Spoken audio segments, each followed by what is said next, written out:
нафақа зиёд мешавад ки чанд сомонӣ мегирад. Аз 1 сентябри соли 2025 ҳамаи намуди нафақа, суғуртавӣ, меҳнатӣ, иҷтимоӣ ва заминавӣ бо назардошти 10% афзоиш пардохт карда мешавад.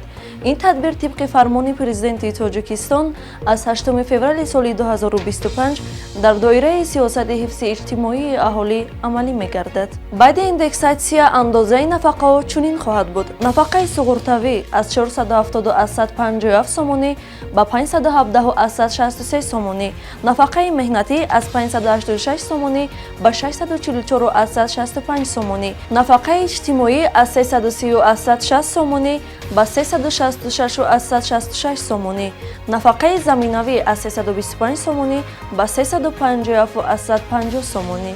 Пардифен ҳаб ҳангоми дарди сар, дарди буғум ва дарди дандонҳо тавсия дода мешавад. Пардифен аз ширкати Вега Фарм, пардифен ҳабро аз дорухонаҳо пурсон шавед. Ба шабакаҳои иҷтимоии оилатиҷӣ обуна шавед.